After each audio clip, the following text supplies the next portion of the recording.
I was there. Yes, I was there. Just like you, who is listening to my story now. Just like some of you, I was a very good looking guy who lived a good and luxury life. I was a man of style. I loved designer brands.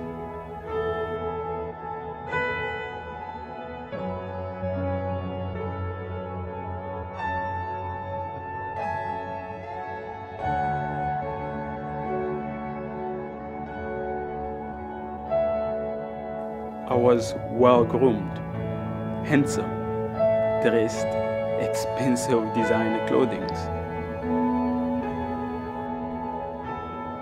I drove expensive cars, lived in huge and expensive mansions, wearing designer perfumes and clubbing night after night with beautiful ladies from all walks of life.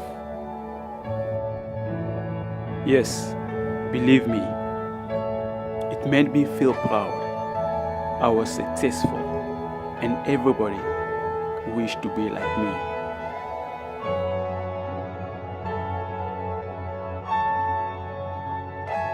My life was all about clubbing, hanging out with friends, driving fast cars and drinking.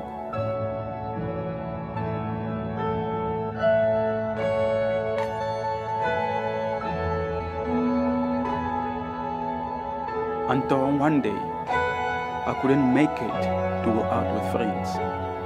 I felt weak, very weak. Quickly, I called my doctor. The moment he arrived, I got hope of getting my strength back. As time went on,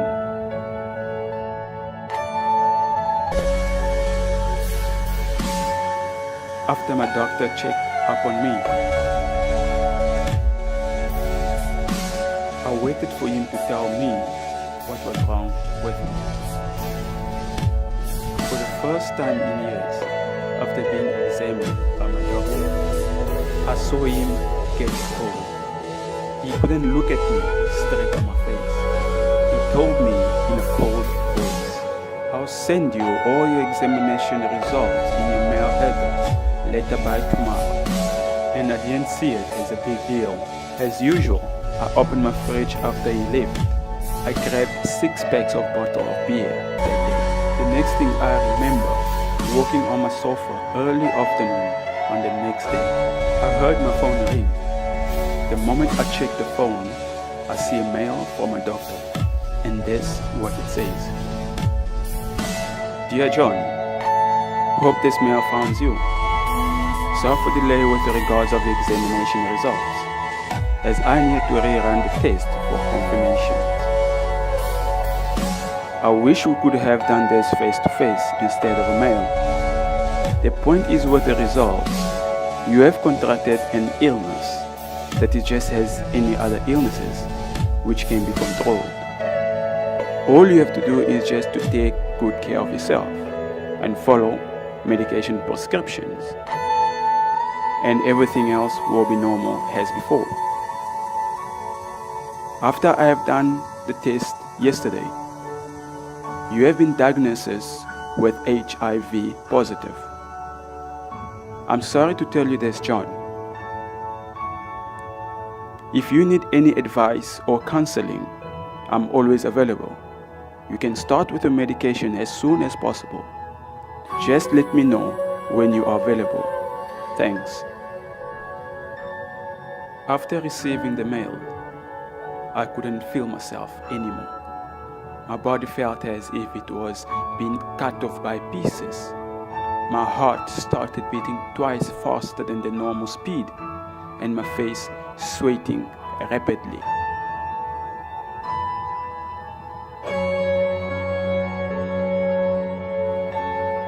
My stomach started to make sound as if I ate something wrong. Since that day, my life was not the same anymore.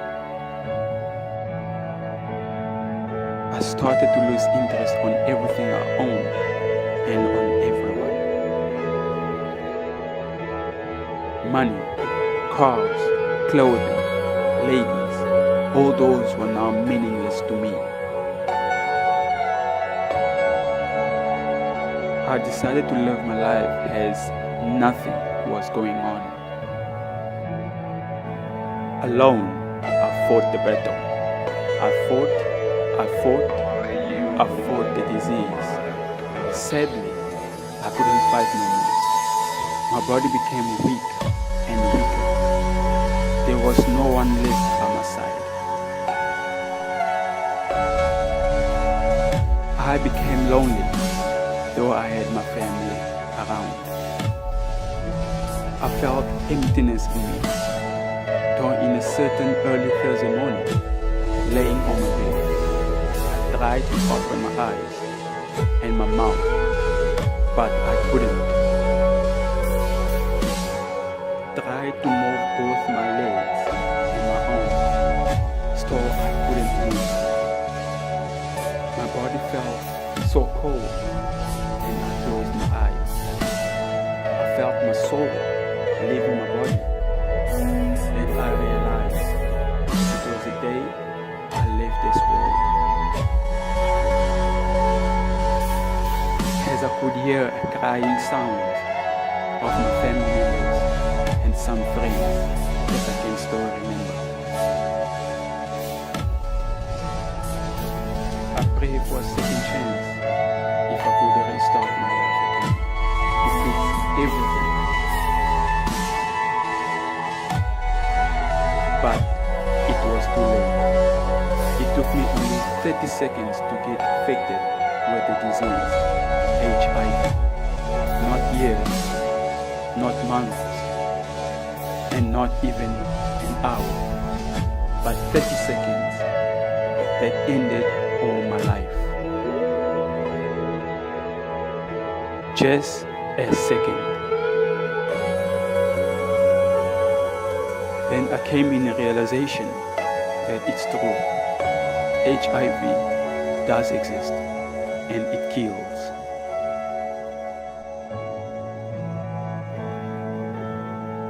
But not many people are aware of it and don't talk about it. But it's true. HIV existing among us.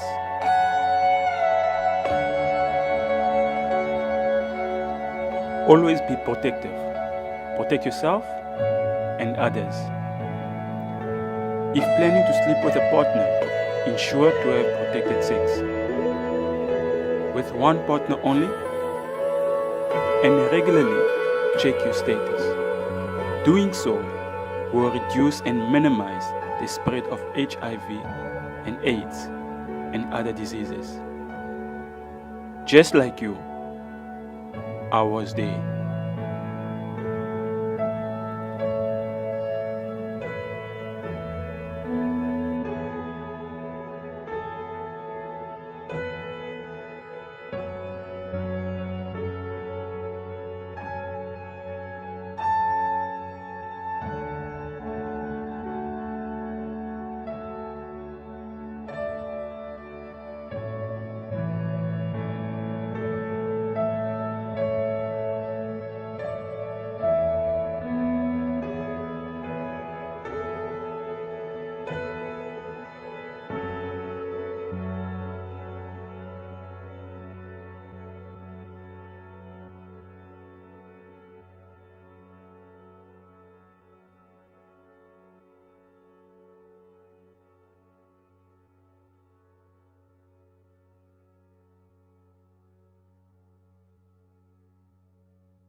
"Oh, my husband, do not worry. You had always been strong.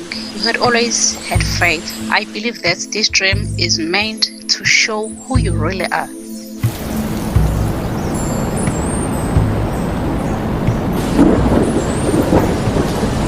Akhona was now moving, and as he was starting to get to the place where he wanted to pray, the words of Baba Nkulu echoed in his mind as he was preparing to spend time to meditate.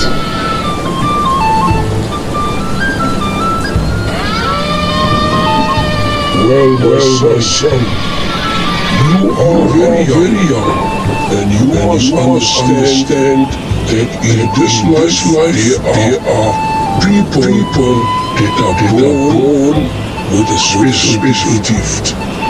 You are born with a gift, and the dream is about the gift that you have.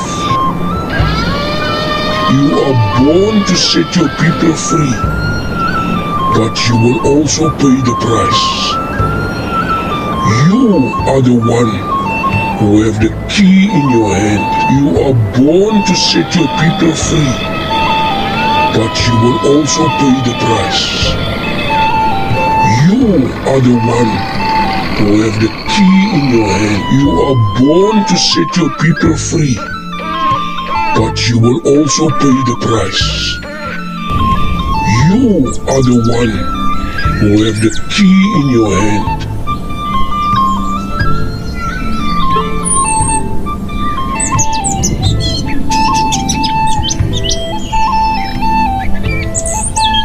The 3 days and the 3 nights did pass.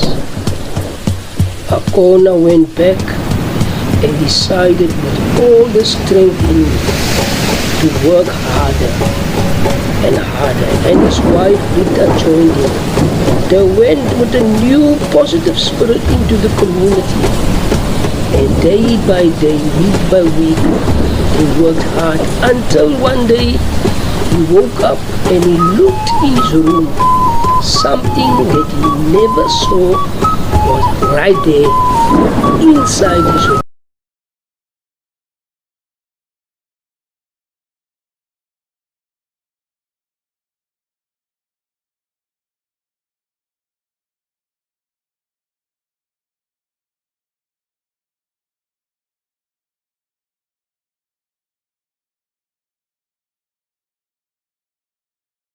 Children were laughing. There was so much celebration. Everyone was dancing. It was the season to be jolly. Water, water, water. A joyful spring of water. And everybody knew that the hour of joy came to this oppressed people. Akhona, I'm so proud of you. Let us share the news with our people. This is the time, my people. Let us now all be grateful. Let us all say thank you. Let us lift up our eyes, because our time has come. No one will take it away this time, because victory has come to us.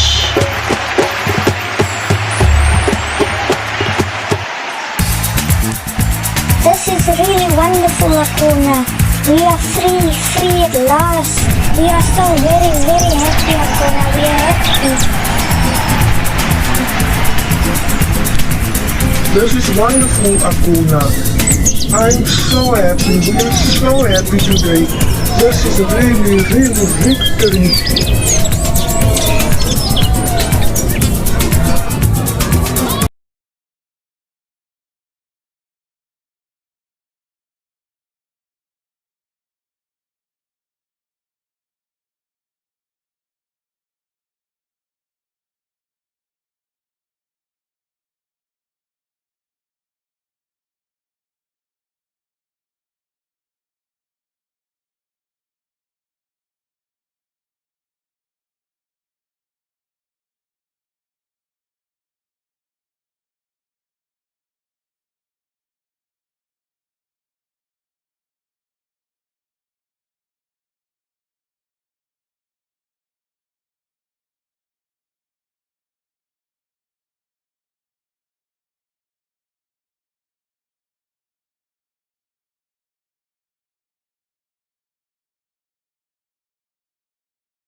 very close.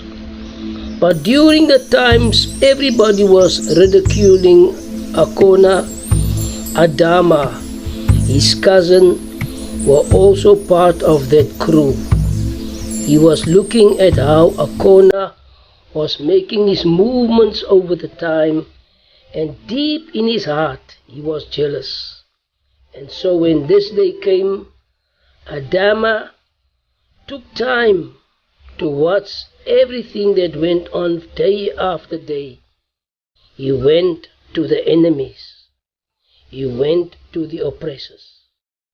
But the secret was never told. The only one that knew this deep secret of Akhona was Rita. They could drink the water, but nobody knew where the water was coming from.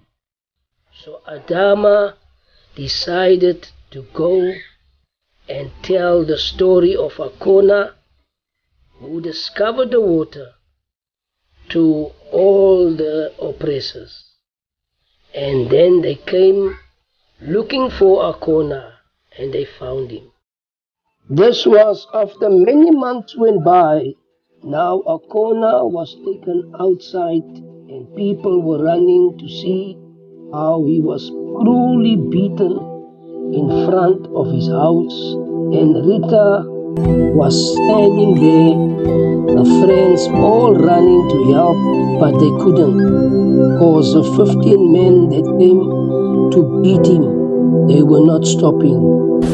They were making sure that they give honor a beating in front of everybody that came to run to see the sad moment that came to the man that brought the gift to the village. Why are you doing this to him? He was just doing good for you. You cannot do this to him. No, stop. You cannot do this to him. No, stop.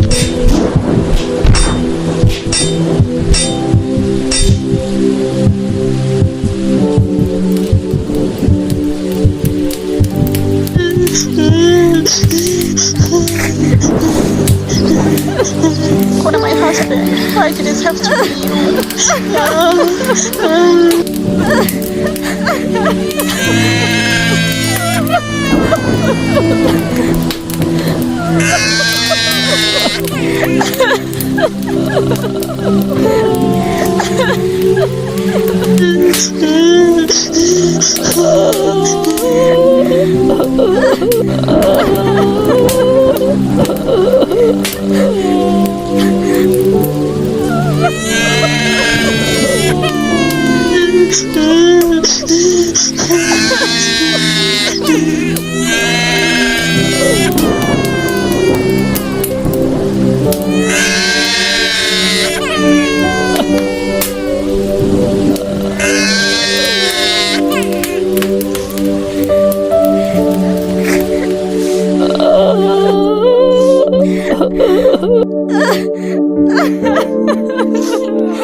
There were mourning in the village. A quietness took charge of the atmosphere. It seemed like the soul of the village was plucked out. Rita was very quiet. Looking through the window every day, she could see nobody moving around. Adama stayed inside his place.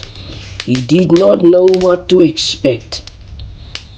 There was an atmosphere of wondering what is next. The heart of this village was broken.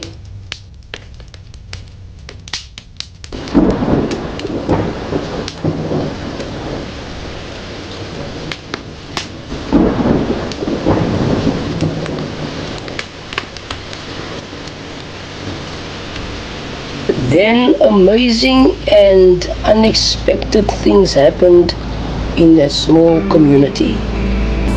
Adama came out one day to see what was happening because everybody was just indoors. When he came out, walking and watering his plants, a snake came out of the bushes and bit him. He immediately died. He was found laying right in front of his house by 3 men who came to find out why he was so quiet. And not long after that, the news came that the leader who took charge of this village, he also passed away. This was happening over just a month, one after the other. And of the oppressors, the only one that could take over was the son of the leader.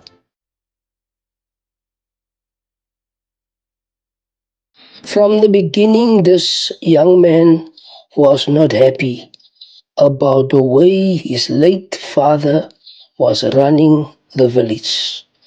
He was not happy.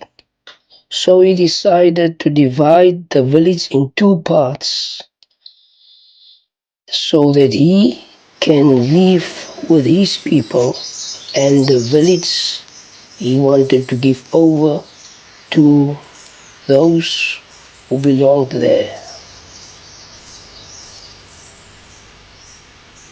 He then called all the elders of the land and asked them to vote for who they want as their leader. Everybody in the village, including the elders, voted for Rita, Akhona's wife. It was a way to honor the late Akhona for his sacrifice. The leader left with his people for a new land. After that, Rita became the new leader of the village. Then she showed everybody where the water was coming from. They became free and enjoyed their land.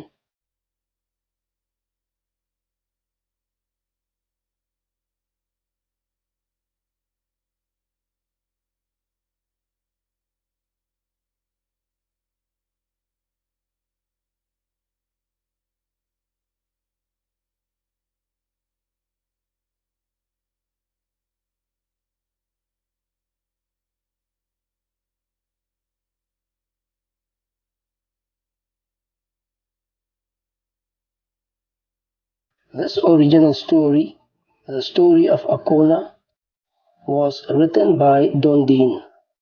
Mastered and executive producer is Benny Roberts. Voices, special effects by Benny Roberts. Voices also by Disney and KP.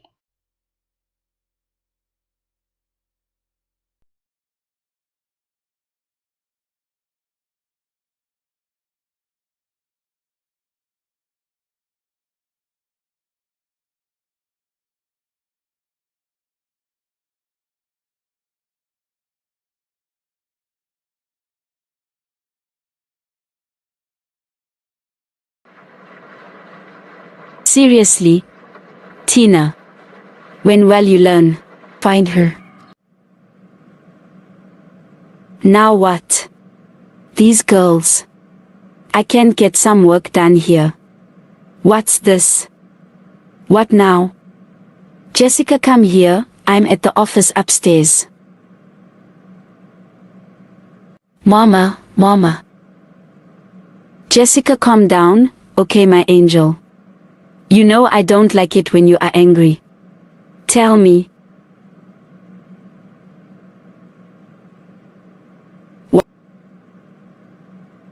What's wrong? I see there is nothing for me to eat. Only that sandwich I see on the table. I can't eat that.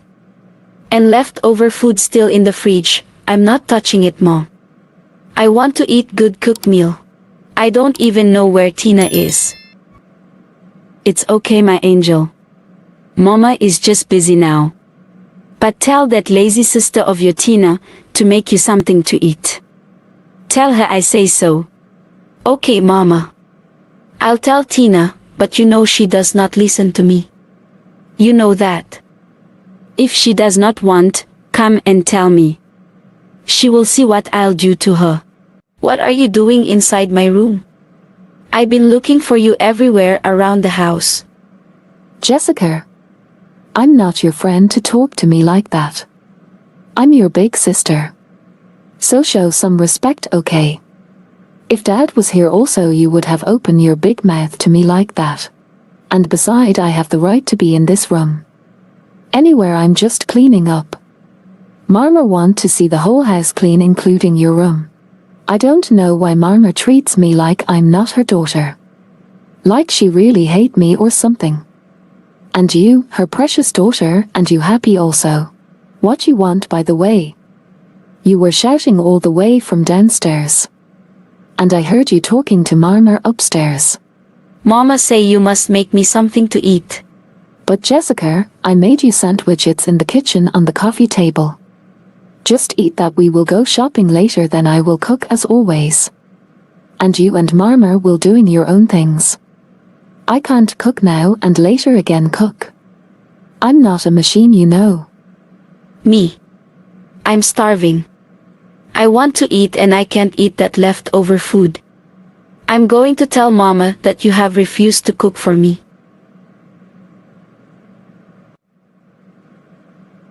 My God.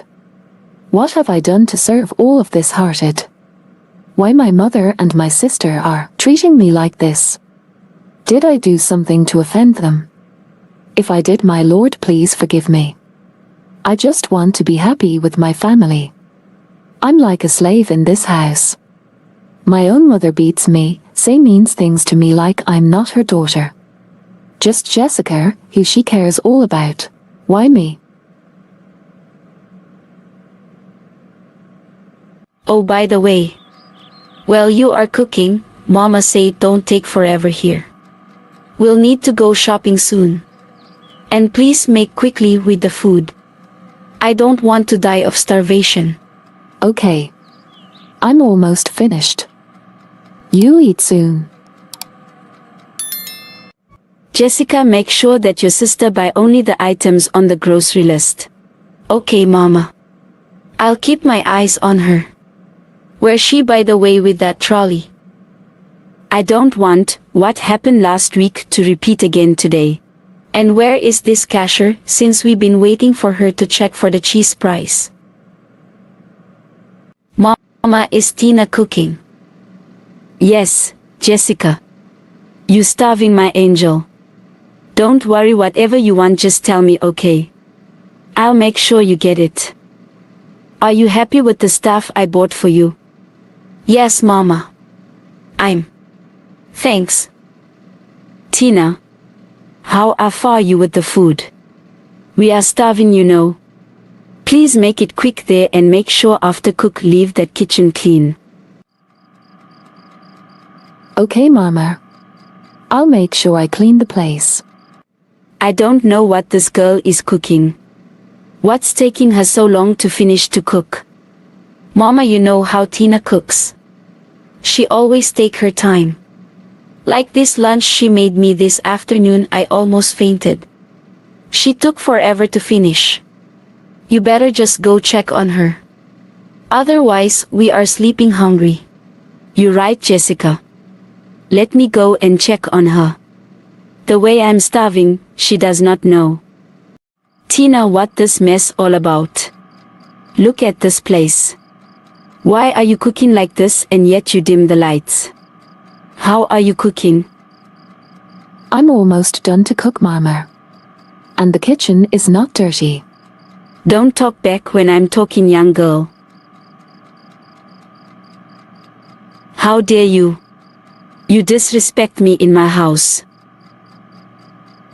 Finish up and clean this place. Come serve our food on the table. We are not going to starve because of you.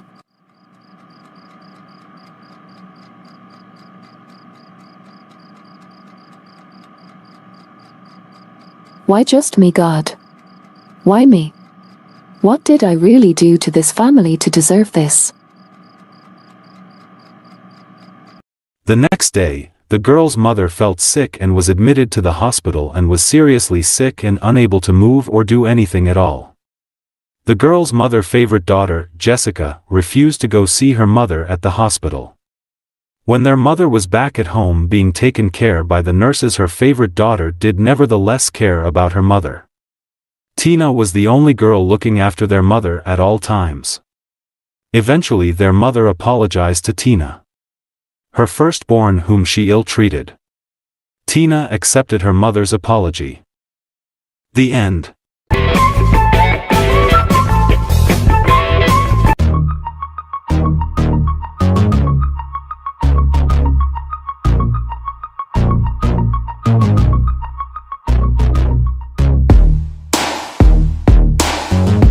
Jackie.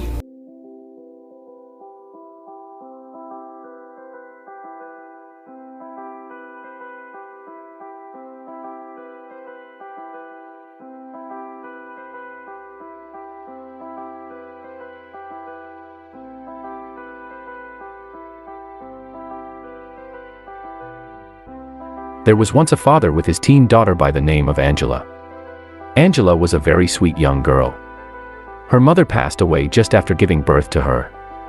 There was complication occurred when Angela's mother was giving birth to her. The doctor could not save both the mother and the daughter. Angela's father raised her by himself and made her feel like a little angel. He raised her till she was mature. Angela's father didn't want to rush into marriage yet. He waited for his little angel to grow up first for him to get married again. One day Angela's father called her to have a chat, as they always do, but this time the chat was different. Angela's dad said, My daughter, I have some good news to share with you. Remember the last time we had a chat and I asked you how you would feel about me getting married again? Yes, Dad, I remember very well. Okay, I've been thinking about that and I have decided to get married again. To give you a new mother. Dad, I have no problem on that. I'm just concerned of the type of person my new mommy would be. I just want someone who will love me and treat me as their own daughter. Don't worry, my angel. This new mommy will treat you as her own. Nobody will mistreat you. Okay, my angel. I'll always be there for you. Okay, Daddy. If that will make you happy, I'm happy too.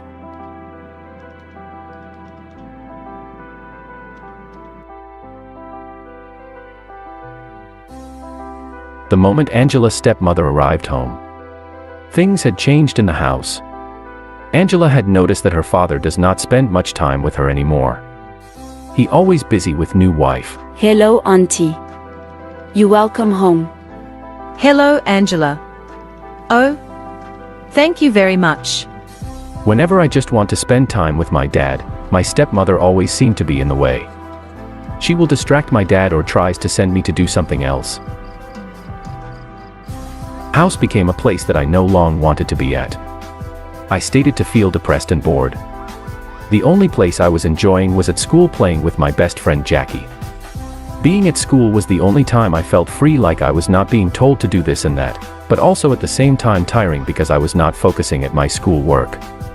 By the time I just step my foot at home, I will not rest till night falls. I was not the same child as I was when it was just my dad and I. My stepmother came and things are not the same. I thought my stepmother will be different from what I always hear from friends, how they stepmother mistreat them. My stepmother was the mean person ever and cruel. She'll give me chores to do throughout the day.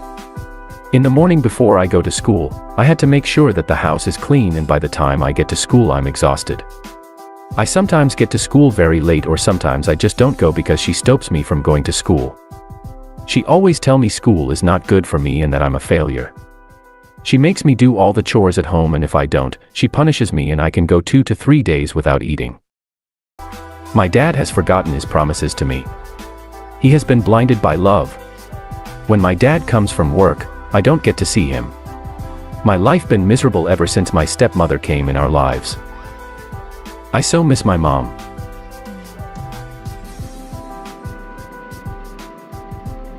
Mom, why? You left us too soon.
Few years back, I was not myself.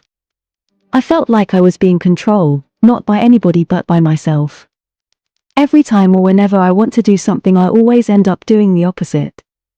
Not what I want to do, but what my inner monster wanted. I became frustrated.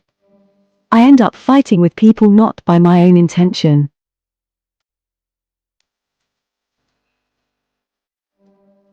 At school, when my friends came to me, I felt very excited. We played along together well with my friends. As we played together, at the end of the game, I'll end up fighting them.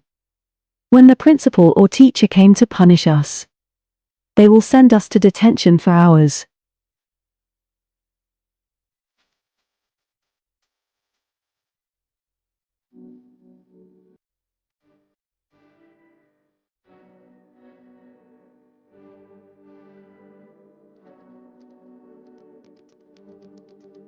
At my street where I lived, all the parents did not want their kids to play with me, not because they hated me but because of my strange behavior. They all started to say that I had a monster in me. I started to feel bad. Secretly, I was doing my best to fight this strange feeling in me, but I couldn't because it was so powerful, controlling me. I was scared to share this with anybody, including my family members.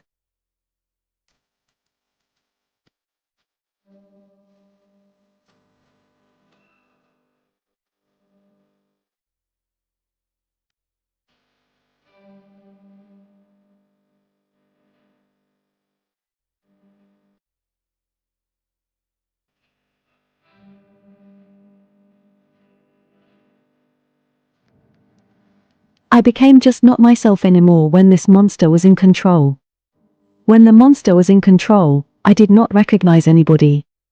The only time I felt good was when I was doing bad things or mistreating people. I became violent and I was not able to be around people. Until one day I decided to share this strange feeling of mind control monster in me with my mom. My mother then took me to Uncle Frank. Uncle Frank was a powerful churchman. After meeting with Uncle Frank, we had an hour meeting and he prayed for me.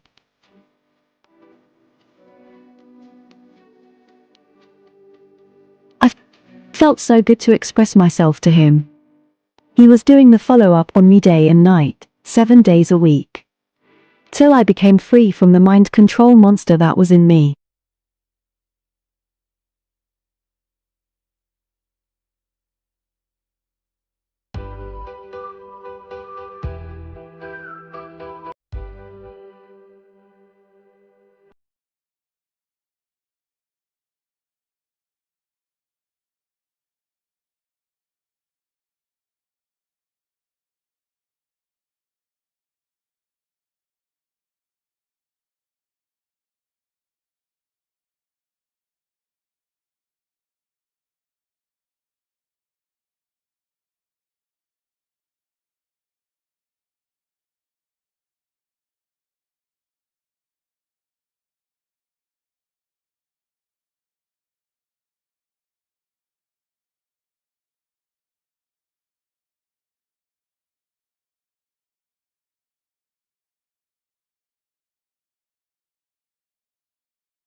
My friend, listen to me. That guy, from the way he looks, he has nothing that he can offer me. Don't judge the guy, Ruth, you don't know him. He's not that bad, Ruth. Maybe if you get to know him first, things can be different.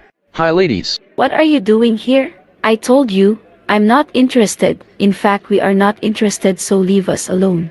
Ruth, don't be rude. Sorry, I'm here to speak to your friend. I said we are not interested. Ruth, it's okay. I'll have a drink with you. I see your friend don't like me. Oh Ruth, please don't mind her. But no offense, Ruth is something else. She like expensive things and very picky. I see, she will miss good things in life.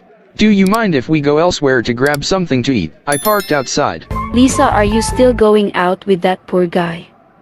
I met a cool guy and he's rich. We are going out also. Hey Ruth, yes we are. Oh, okay, that nice. Where is your car, John? Car? What car, baby? I'm ordering Uber, but I see I don't have connection here. Let me refresh my network connection. What? So you're poor and you don't have a car? Shame on you. We can give you guys a lift. What do you even have? I parked there. Is that your car? Yes, even this bar. But you look poor. I'm the owner. I don't wear to impress people and not looking for people to love me.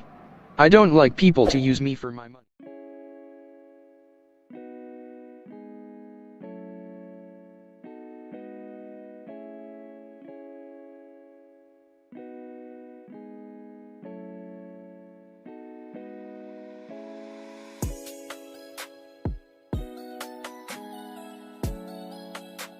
Once upon a time there was two brothers named Kevin and Vincent.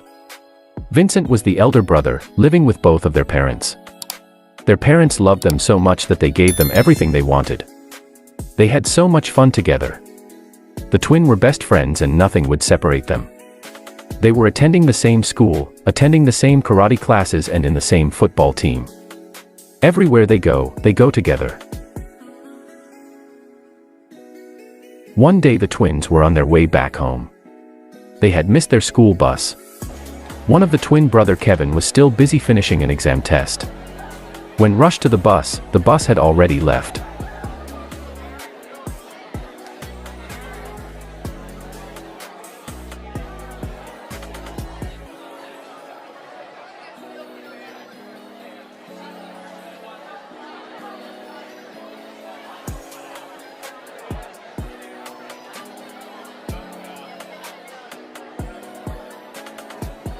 The cloud suddenly had changed and it started to rain very hard. The boys were soaking wet from the rain. The boys were on their way home. One of the twin brother was walking on the side pavement. As they were walking they were not able to see clearly of what was in front of them. One of the brothers slipped and fell on a pavement hole that was left open. The twin brother were unable to see the hole as it was covered with mud and the rain. The rain had reached at a high level above the pavement. Vincent, the elder brother, called for help. Vincent tried his utterly best to save his brother. Kevin was no way to be seen. No sign of Kevin. He was gone, no way to be seen. The heavy rain just flushed the boy away.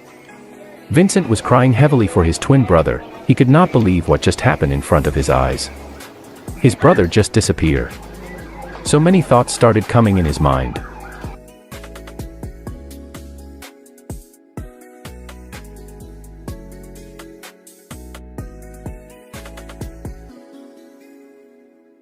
What am I going to say to our parents?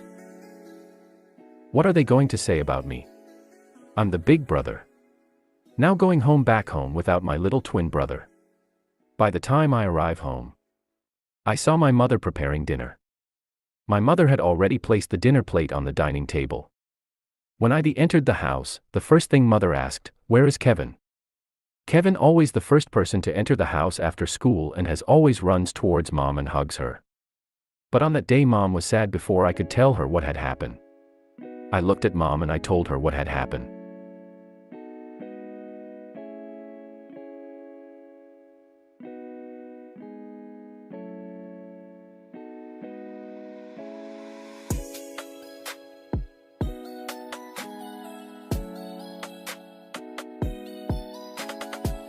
Mom was immediately in tears. We both were in tears. I called Dad and informed him to come home. When Dad arrived home, he called some of his friends and the police to come and assist to search for Kevin's body. As we searched and searched, 6 hours later, the police came and told us unfortunately they had found nothing.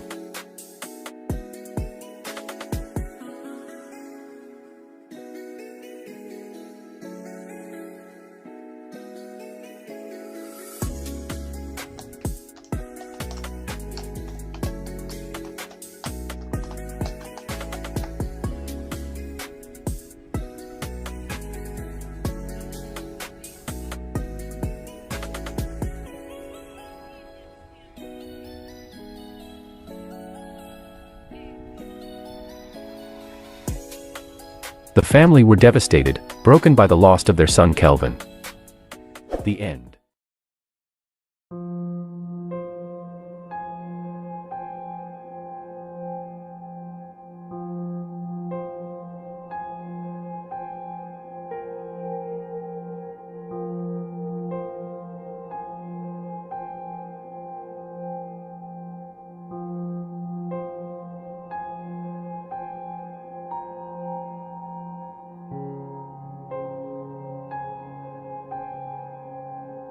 As I was on my way back home coming from church, the church service went so well and everybody after church was singing and praising God.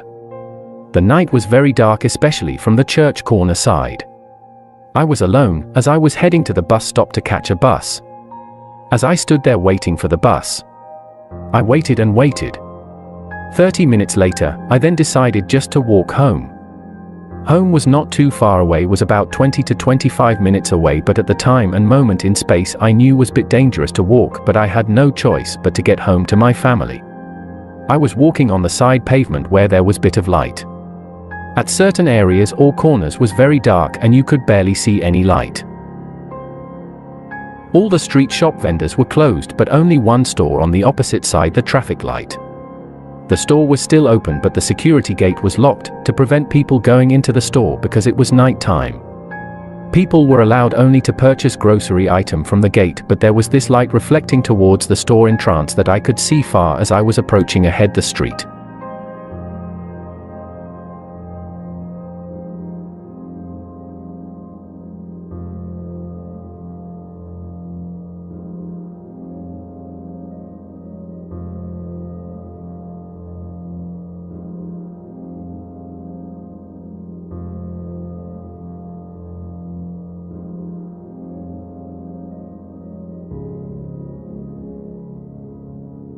The closer I got to the corner of the store, the louder I heard this loud sound coming from across the road opposite the store.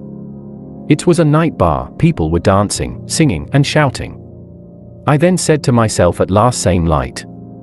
I moved on without looking twice and I continued to walk.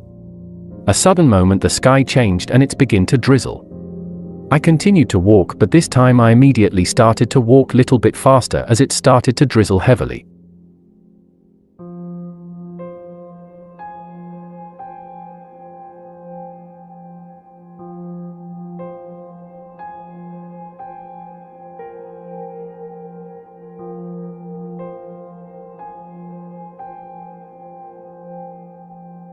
As I approached the one corner without looking clearly, 4 people ahead of me and stopped me brutally.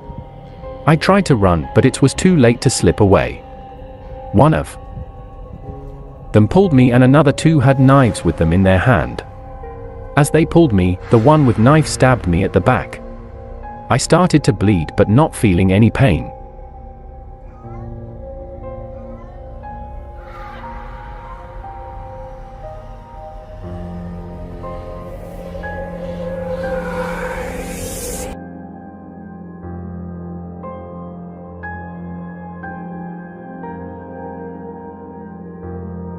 I could only feel how the bleed was pouring out from my back. They took everything I had. My small shoulder bag with along in it my phone and wallet. The most important thing was that I was still alive and breathing.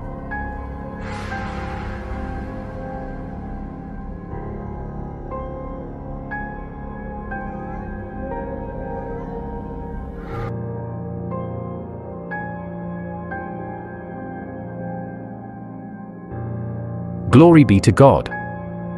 The end.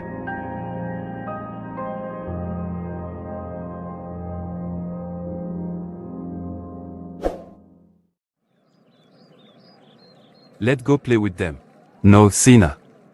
Why do that? Let's steal their ball and run away with it. There are too many, Sandro. Don't worry, my brother. I have some weapon in my pockets that we can use. If they all try their luck. Yeah. Okay, great. Let's do this.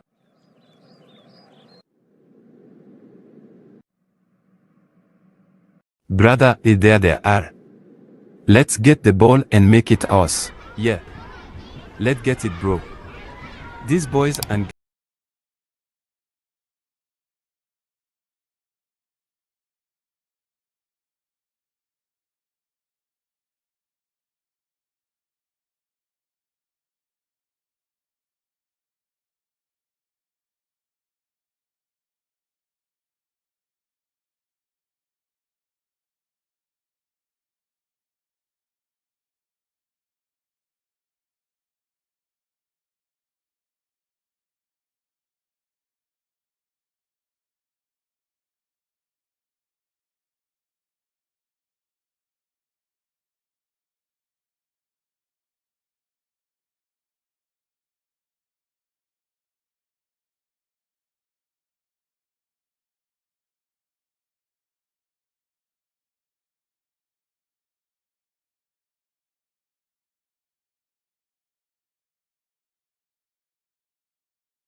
instead of a male. The point is what the result. You have contracted an illness that is just as any other illnesses, which can be controlled. All you have to do is just to take good care of yourself and follow medication prescriptions, and everything else will be normal as before. After I have done the test yesterday, you have been diagnosed with HIV positive. I'm sorry to tell you this, John. If you need any advice or counseling, I'm always available. You can start with the medication as soon as possible. Just let me know when you are available. Thanks. After receiving the mail, I couldn't feel myself anymore. My body felt as if it was being cut off by pieces. My heart started beating twice faster than the normal speed, and my face sweating rapidly.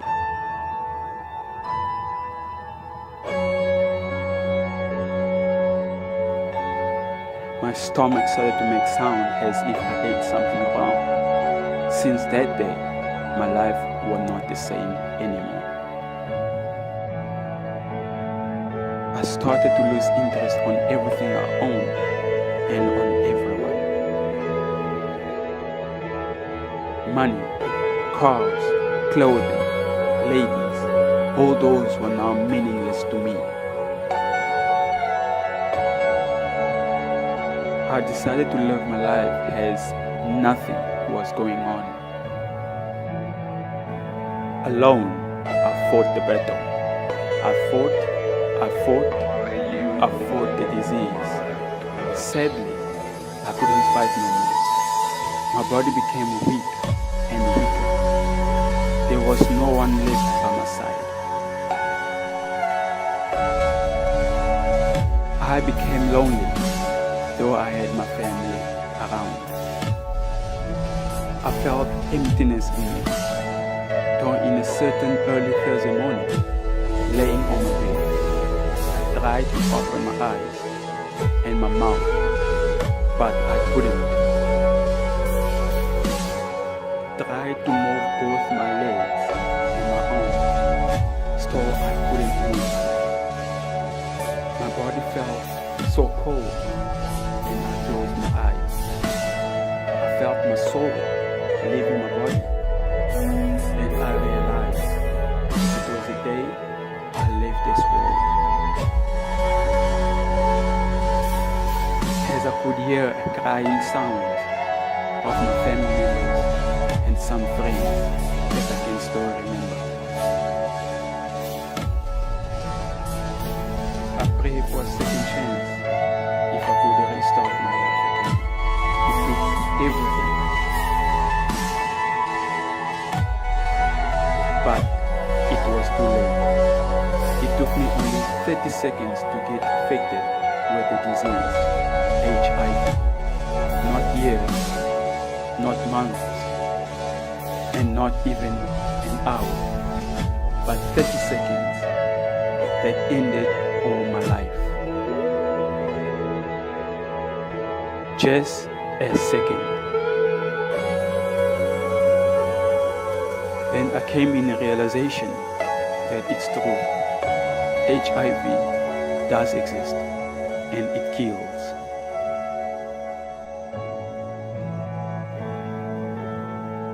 But not many people are aware of it and don't talk about it. But it's true. HIV existing among us.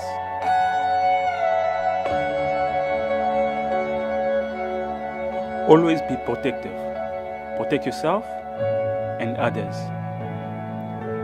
If planning to sleep with a partner, ensure to have protected sex. With one partner only, and regularly check your status. Doing so will reduce and minimize the spread of HIV and AIDS and other diseases. Just like you, I was there.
looking back on how my life has changed.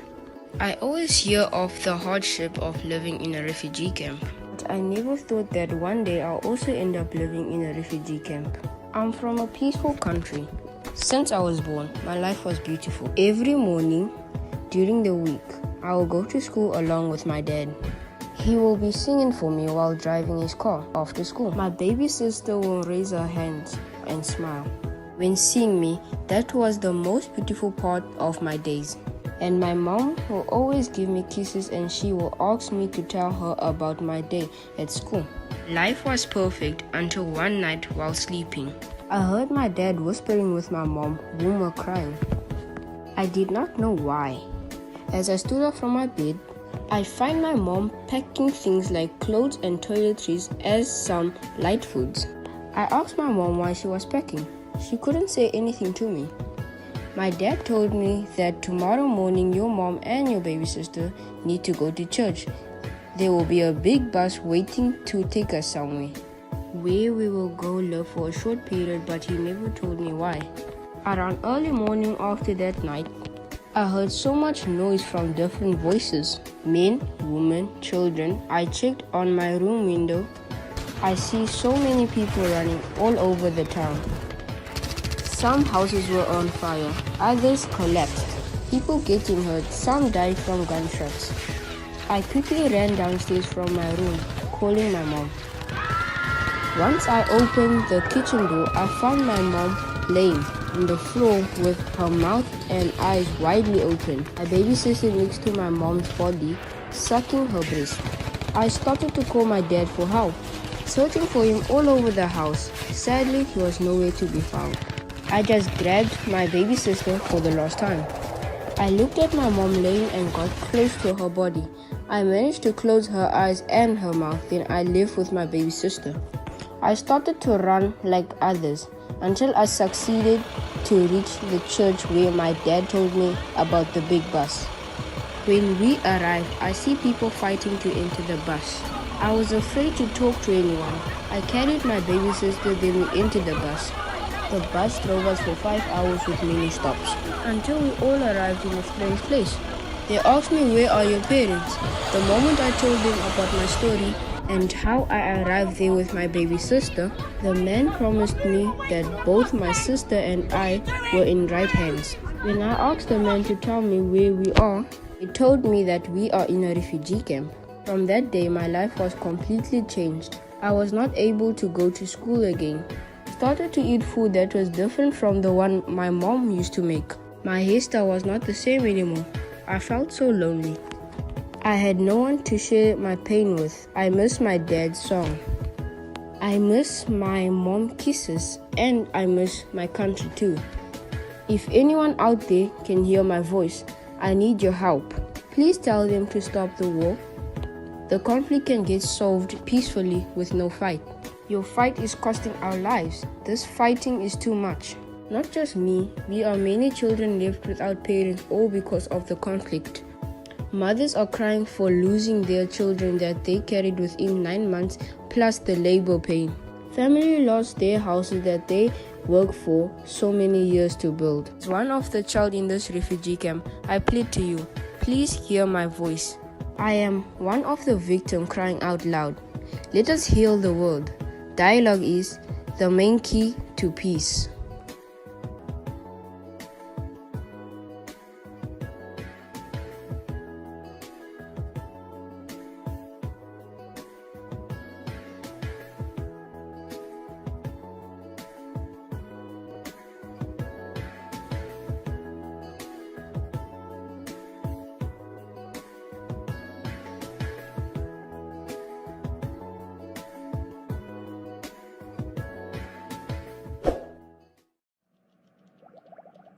Good morning, sir. Morning, madam. How may I assist you?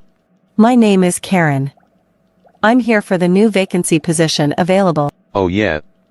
Karen, you are the new lady. Nice to meet you finally in person. We've been just hearing a lot about you. My name is Peter. If you need anything, don't hesitate to ask. Thanks, Peter. We'll do that. Let me show you to your office. Look at me now. My new office. I'm going to run this office. When I'm done, I'm going to take over this company and be the CEO of this. This is my destiny. I heard the CEO is smart but is not smarter than me. I will need to know him more and get close to him. Where is this lazy person I asked to bring me my stationery? All those people that are lazy when I'm the new CEO. I'll get rid of them all. Hi. I overheard you calling someone lazy. Is everything okay? Why calling people horrible names? It's none of your business and does not concern you. So stay out, please. But aren't you the new lady? Karen. Right? Who want to know? By the way, what are you doing here and who are you? If you have nothing to do, clean the table and get what you came here what and out of this office. Just came to get some documents here, that's all. Okay, just go. Hi, Karen, we are going for a meeting. The CEO has requested to meet with us all. Oh, okay. Finally. I can't wait to meet the CEO. I will show him that I'm good at my work and what I do. The CEO is not a he, it's a female running this company. You mean a female is in charge of this company? Okay. If this company is being controlled and run by female, this means I can rule over this company. I just need to beat her on her own work. I need to get close to her. So first I'll assist her at all times whenever she did help for me to get closer to her. Hi. Oh, I see you still here. I thought you went for lunch now. Do I look like I need lunch? I'm not lazy like you or any other staff here. Okay. Aren't you one of the secretary or a cleaner? I'm not, for your information. Well, you look like one and certainly dressed like one too. Why are you being so mean? Since I met you, only negative and ruthless behavior I'm seeing and getting from you. You know there is a saying, never judge a book by its cover. Just don't tell me that nonsense. Okay, just keep that in mind. Oh, by the way, there is a meeting in 15 minutes with the CEO in the boardroom. Welcome everyone. We are just waiting for the CEO to join us. She just had a quick meeting to attend to. When she arrived, then she will lead the meeting. Sorry, I'm late everyone. Welcome Miss Johannes. We've been just waiting for you. Before I start, I want to dismiss Miss Karen here, and that she will no longer step her foot in this company. You may leave the boardroom, Miss Karen. Miss Karen. A friendly advice, never judge a book by its cover.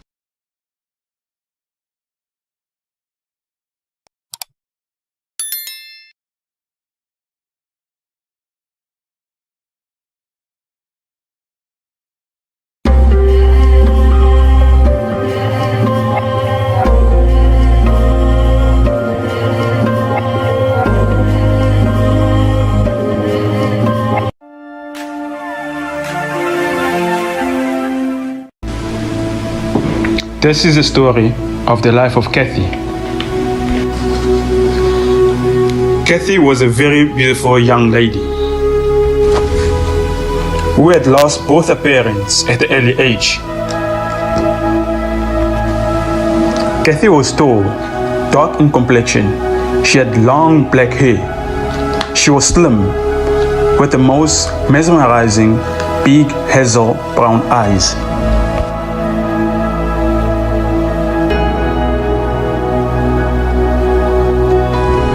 Kathy had been living with her uncle, who was married but did not have any kids.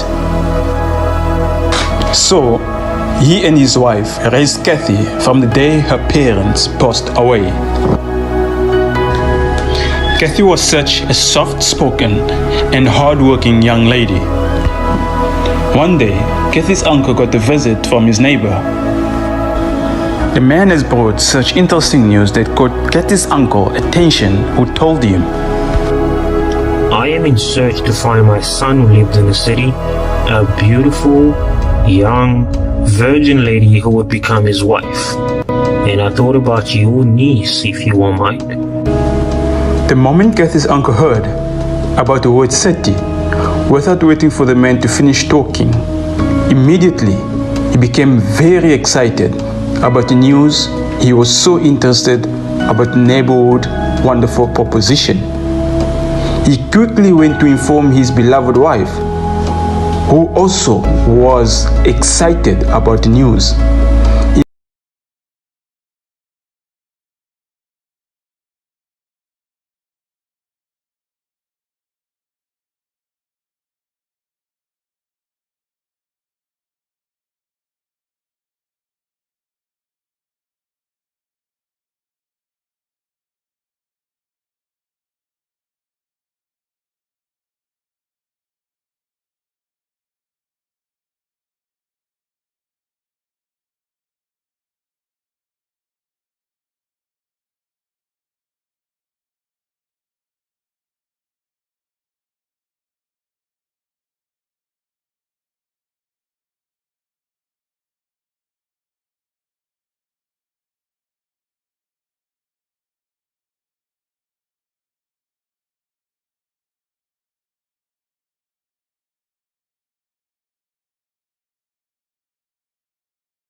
Kathy's aunt told her about the proposal and pointed out about the glamorous life she will have if she accepts to marry the man from the city. Paul and Kathy got married and were officially husband and wife. Finally, Paul took his wife Kathy to the city, and the new couple were very happy together. Paul was a caring husband and was deeply in love with his dear wife. He had been taking very good care of her, but strangely enough, Paul was very jealous. He couldn't let her be independent or run errands alone, even simple things like going shopping alone or visiting friends and family. She either had to be with Paul himself or with a personal driver. Kathy was now a full-time housewife. 9 months had gone by, and Paul started to get pressure from his family for not hearing any news about his wife being pregnant. Paul impatiently wanted a child too. He then decided to go see the doctor, together with his wife, for some medical test. My love, listen, I think it's time to go see a doctor. It's the only way we can solve this situation. Kathy agreed. They then went to a closed hospital next to their house. After doing all the tests, no problem was detected from him or from his wife.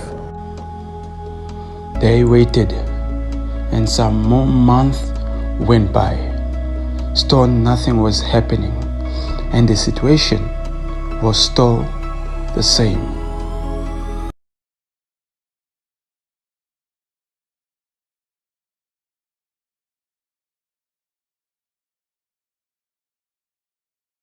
Doctor in town for more tests. They were prescribed some multivitamins and were asked to change the diet and add other things to the menu with hope there will be a change. Still, Kathy couldn't conceive.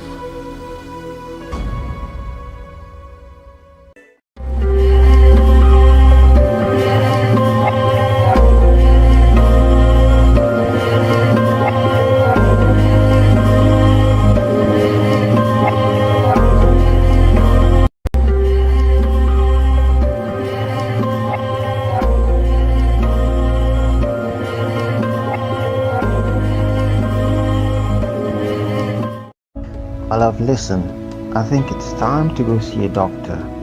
It's the only way we can solve this situation. They were prescribed some multivitamins and were asked to change the diet and add other things to the menu with hope there will be a change. Still, Kathy couldn't conceive. After 3 years, Paul became more impatient. He was getting old, and he desperately wanted to have a child. He then decided to find himself a woman out of his marriage. Only after 3 months of having an affair with another woman, the woman became pregnant. Paul was extremely excited that he would finally be a dad. He then called to inform all his family members. His parents left the village to come meet with the woman who was pregnant with their grandchild. The moment they arrived at Paul's house and found the woman who welcomed them with her stomach started to show there was a small person in. Paul's parents began to feel hate towards Kathy. They then started to put pressure on Paul to let Kathy go out of the house so that the new woman who's pregnant can move in and replace her. With all the hate, Paul also started to develop hate towards Kathy. He decided to let her go out of the house without giving her anything. Kathy cried and started to beg her husband. Please, please, Paul, please. Please feel pity for me. You know you are the only family that I am. Please, I'm begging you. Do not leave me at this moment. really need you next to me, please.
My love, listen, I think it's time to go see a doctor. It's the only way we can solve this situation. They were prescribed some multivitamins and were asked to change the diet and add other things to the menu with hope there will be a change. Still, Kathy couldn't conceive. After 3 years, Paul became more impatient. He was getting old and he desperately wanted to have a child. He then decided to find himself a woman out of his marriage. Only after 3 months of having an affair with another woman, the woman became pregnant. Paul was extremely excited that he would finally be a dad. He then called to inform all his family members. His parents left the village to come meet with the woman who was pregnant with their grandchild. The moment they arrived at Paul's house and found the woman who welcomed them with her stomach started to show there was a small person in. Paul's parents began to feel hate towards Kathy. They then started to put pressure on Paul to let Kathy go out of the house so that the new woman who's pregnant can move in and replace her. With all the hate, Paul also started to develop hate towards Kathy. He decided to let her go out of the house without giving her anything. Kathy cried and started to beg her husband. Please, Paul, please. Please feel pity for me. You know you are the only family that I am. Please, I'm begging you. Do not leave me at this moment. I really need you next to me, please.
Family members.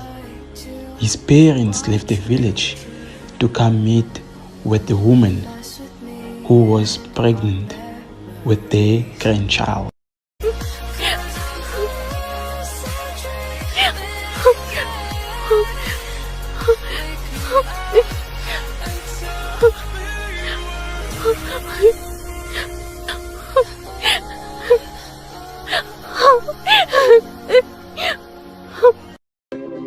Heartless. After he threw Kathy out, he immediately replaced her with a new woman and gave her everything she desired. Kathy had nowhere else to go since she didn't know the city well, and she never had friends except the church she used to go. She went to seek refuge at church and met with the pastor. She explained everything to the pastor and the other authorities. They all went to see Paul to discuss the issue, but Paul totally refused to listen to them.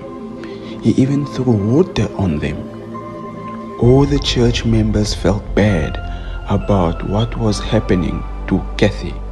The pastor decided to offer her accommodation into the church. Kathy started to live inside the church, depending on the church members to support her with toiletries and food. A month later, Sister Mary, who was also one of the church members, she was planning to open a new boutique, and she wanted someone she can trust to be in charge of her new boutique, since she had other businesses she was running. She then thought of Kathy. The pastor was aware of the idea Sister Mary had. He encouraged her to give the opportunity to Kathy. He shook his hand to Sister Mary and he said, I'm so glad that you are thinking about the young girl. May God see your generosity and bless you.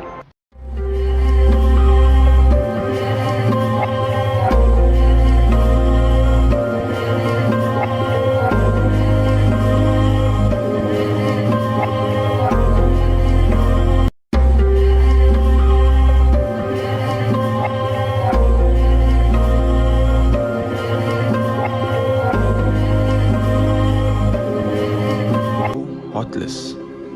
After he threw Kathy out, he immediately replaced her with a new woman and gave her everything she desired. A month later, Sister Mary, who was also one of the church members, she was planning to open a new boutique and she wanted someone she can trust to be in charge of her new boutique, since she had other businesses she was running. She then thought of Kathy. Kathy was very happy. Thank you so much, Sister Mary. If you don't mind, I can also help you with contacting suppliers and other few things, she said. She started helping Sister Mary with the arrangement each and every day. They were out for planning about the opening of the boutique. The business finally started. Kathy was doing a great job, doing good sales, and Sister Mary was very happy. She then decided to take Kathy to go live with her in her family home. Listen, Kathy, I'm very impressed the way you are running my business. I don't want to feel like I'm a boss to you. I want you to be like a sister to me. Come live with me in my house. At least you can have a place to call home. Sister Mary was married with 7 small kids. She had a very busy life. Her husband was not always around. Early morning, before going to the boutique, she will first prepare all the 7 kids for school. Kathy started to take care of the house, bathed them all, making the breakfast, preparing the lunches, cleaning the whole house, make sure everything was in order, then leave for work. It became her everyday routine, and she was feeling happy with her new life. Free accommodation, free food, and a reasonable salary that was helping her to take a very good care of herself. Months later, she became known around the city. All men wanted her, and the church members started to call her the new Kathy. Look, there she is. Is she the same lady who was living at the church? Are you sure it is her? No, this is the new Kathy. Sister Mary, she then decided to take her younger brother to live with them because her husband was not always around, to make them feel safe having a presence of a man in the house. When her brother arrived and see Kathy, he had a crush on her and started to go after her every time of the day.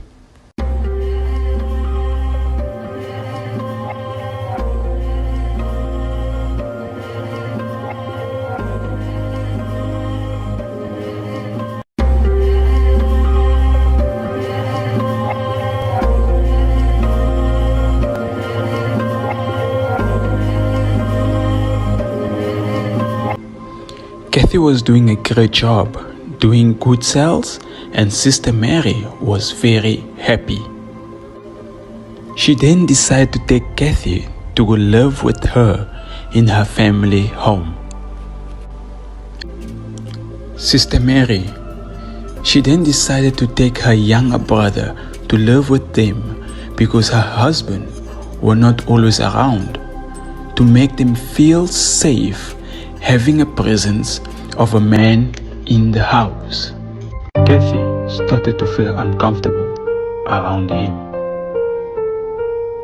She then told Sister Mary about it. Sister Mary was very unhappy. She then decided to chase her brother in her house without giving him a chance to explain himself. She trusted and loved Kathy a lot. She did not want something to happen to her. Around the area and the whole church, everybody was curious on how more beautiful Kathy was. Men started to attend church service every Sunday to meet with Kathy. Some of the men at church was going through the pastor to ask for a permission to date her. No man would resist Kathy's beauty. Still, Kathy didn't accept any of them. One day, on her way home, after spending the whole day working in a boutique, she met her ex-husband, Paul. "Good day, my wife," he flattered her. "I was busy looking for you everywhere. Thank God someone told me where I can find you. And I was on my way to see you." Kathy was very surprised and took time to listen to him. "You cannot imagine how much I miss you," Paul said. "I still love you, and if we can fix everything, we can still get back together, since we never divorce." Very innocent, Kathy was still in love with her husband. She didn't take the time to think about it. She got very excited. After that day, they started to see each other again secretly, without no one knowing, not even the pastor or Sister Mary. They were seeing each other almost every day. Only 6 weeks later, Kathy started to feel weak, waking up late. Sometimes she couldn't manage the shop. Sister Mary started to notice some change with Kathy's behavior. She then approached her and asked, "What is wrong, Kathy? You look strange all these days. Is there any way I can help?" Kathy asked Sister Mary to take her to go see the doctor, since she didn't know what was wrong with her.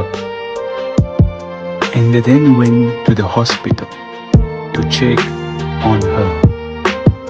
Hours later, they received the result finding out that she was already 4 weeks pregnant. Very shocked they both were. Sister Mary started to question Kathy about her pregnancy. Kathy cried, and cried. She told Sister Mary about everything she was doing with Paul secretly.